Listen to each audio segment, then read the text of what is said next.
कहानी की शुरुआत मैक्स नाम के एक आदमी को दिखाते हुए होती है जो सुबह उठते ही अपना काम करने लगता है। मैक्स के बेटे का नाम बॉब और उसकी बेटी का नाम जेनी था। दूसरी तरफ हम मैक्स की पत्नी मिया को देखते हैं और वो भी उठते ही अपना काम करने लगी थी। ये पूरा परिवार एक पहाड़ी पर रहता था, इसलिए इनका कोई भी पड़ोसी नहीं था। अब बॉब उठकर अपने फूलों को ढकने लगता है क्योंकि आज यहाँ पर केमिकल स्प्रे किया जाना था। दूसरी तरफ मिया मशीन चालू कर देती है और मैक्स वहाँ पर स्प्रे करने लग जाता है। अब स्प्रे करते करते वो बॉब को छेड़ने लगती है, जो सब देखकर जेनी भी बहुत खुश होती है। जेनी अपने पिता से बहुत प्यार करती थी, जबकि बॉब अपनी माँ के ज्यादा करीब था। फिर स्प्रे के बाद बॉब नहाने चला जाता है, जबकि जेनी और मिया खाना बनाने लगते हैं। थोड़ी देर बाद बॉब खाना खाने लगता है, जबकि मैक्स उसके पास बैठा उसे ही देख रहा था। दरअसल बॉब जन्म से ही गूंगा बहरा था और उसका दिमाग भी ज्यादा डेवलप नहीं हुआ था। फिर खाना खाने के बाद जेनी हमेशा की तरह पढ़ने लगती है। जेनी को पढ़ने का बहुत शौक था और वह अपने छोटे भाई को भी पढ़ाना चाहती थी। कुछ देर बाद बॉब कुछ सामान लेकर आता है। दरअसल इन लोगों को जब भी कोई चीज की जरूरत पड़ती, ये लोग उसे शहर से मंगवा लेते थे। जेनी अपने लिए हमेशा किताबें मंगवाती थी और बॉब अपने लिए खिलौने मंगवाता था। इस बार उसने एक दूरबीन मंगवाई थी, जिसकी मदद से वो आस पड़ोस में देखने लगता है। हम देखते हैं कि ये लोग कुछ ज्यादा अमीर तो नहीं थे, लेकिन यह छोटे मोटे काम करके अपना जीवन बिता लिया करते थे और इसी में ही ये लोग खुश भी थे। फिर थोड़ी देर बाद रात हो जाती है और पूरा परिवार आराम करने लगता है। अगले दिन मिया बॉब को तैयार कर रही थी, तभी मैक्स भी तैयार होकर उनके पास आता है। दरअसल ये पूरा परिवार बॉब के दादा दादी से मिलने जा रहा था। ये लोग हर साल ही बॉब के दादा दादी से मिलने जाया करते थे। बॉब के दादा दादी दूसरी पहाड़ी पर रहते थे और ये लोग एक लिफ्ट की मदद से उनके पास जाया करते थे। अब वहाँ पर जाते ही दादी उन सभी का स्वागत करती है, जिसके बाद वह उन सबको खाना खिलाने लगती है। पहले वो जेनी से उसके बारे में पूछती है। हम देखते हैं कि वो बात तो जेनी से कर रही थी, लेकिन उसका पूरा ध्यान अपने पोते बॉब पर था। वहीं बॉब चुपचाप एक कोने पर बैठा हुआ था। उसकी दिमागी स्थिति ठीक नहीं थी, इसलिए वह कभी कभी ऐसे ही चुपचाप बैठ जाया करता था। वहीं दादी को उसकी बहुत चिंता होती थी। वो जेनी से कहती है कि तुम्हारे पिताजी ने बॉब का इलाज करवाने की बहुत कोशिश की, लेकिन कोई भी डॉक्टर उसे ठीक नहीं कर पाया। वहीं बॉब को चुपचाप बैठा देख दादाजी उसके पास आते हैं और उसके साथ खेलने की कोशिश करते हैं और उनकी कोशिश सफल भी हो जाती है और बॉब अपने दादा का ग्लास लेकर उसके साथ खेलने लग जाता है। फिर रात में हम देखते हैं कि बॉब जेनी के साथ सोना चाहता था, लेकिन जेनी उसे दूसरे बिस्तर पर सोने को कहती है। दरअसल बॉब को यहाँ पर बहुत डर लग रहा था, इसलिए वो जेनी के साथ सोना चाहता था। फिर अगले दिन मैक्स का पूरा परिवार अपने घर वापस आ जाता है। घर आते ही जेनी जूते साफ करने लगती है, जबकि बॉब एक पाइप की मदद से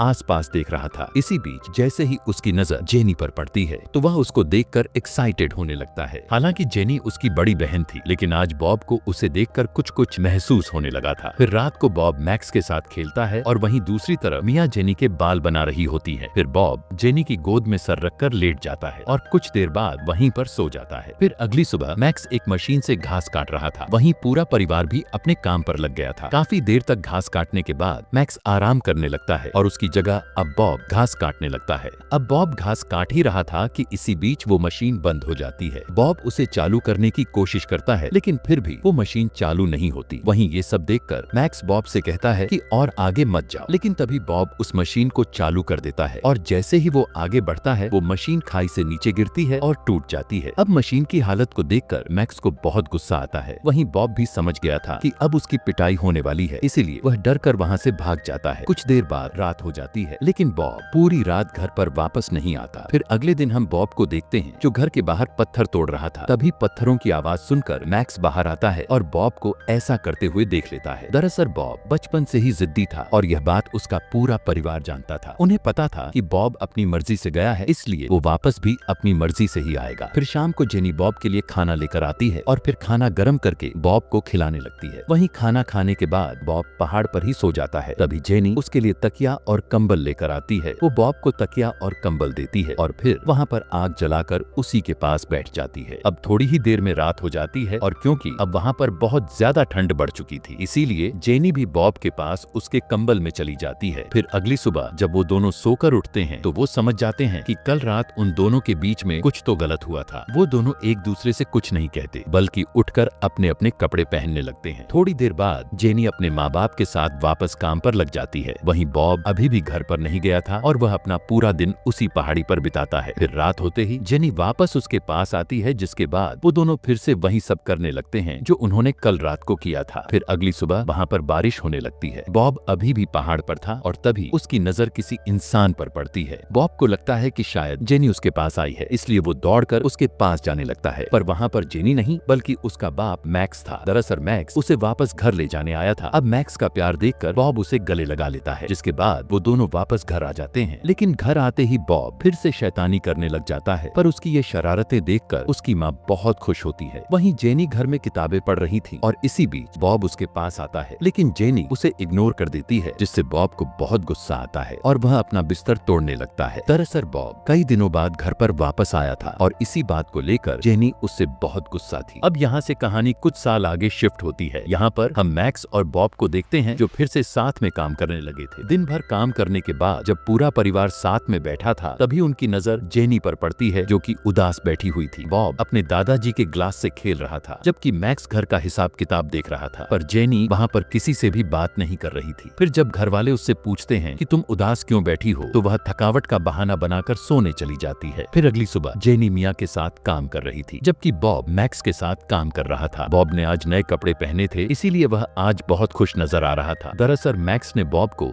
अपने पुराने कपड़े दिए थे और मैक्स के कपड़े बॉब को पूरे फिट आ गए थे। अब दिन भर काम करने के बाद वो दोनों भाई बहन अपने कमरे में आ जाते हैं। वहीं दूसरी तरफ मैक्स पैसों का हिसाब लगा रहा था, क्योंकि वो एक टीवी खरीदना चाहता था और उसी के लिए पैसे इकट्ठा कर रहा था। वहीं हम जेनी को देखते हैं, जिसको नींद नहीं आ रही थी, क्योंकि वह किसी बात से बहुत ज्यादा परेशान थी। फिर अगले दिन बॉब जेनी के लिए एक बड़ा सा शीशा लेकर आता है, क्योंकि वो कई दिनों से जेनी को उदास देख रहा था, इसलिए वो उसे खुश करना चाहता था। फिर रात को जब मैक्स और मिया सो जाते हैं, तो दूसरी तरफ बॉब और जेनी अपने कमरे में जाकर इंटीमेट होने लगते हैं। इसके बाद कहानी यहाँ से कुछ दिन आगे शिफ्ट होती है। दिन गुजरने के साथ साथ मौसम भी बदल चुका था। फिर ऐसे ही एक दिन मिया और जेनी घर पर बैठी थी। वो दोनों काम कर रही थी और साथ में बातें भी कर रही थी। फिर बातों ही बातों में जेनी मिया से कहती है कि मैं आपको कुछ बताना चाहती हूँ। मिया उसकी बातें सुन रही थी, लेकिन तभी जेनी उसे कुछ नहीं बताती। मिया जब उससे पूछती है कि क्या हुआ बेटी, तभी जेनी उसे गले लगाकर कहती है कि मैं पेट से हूँ।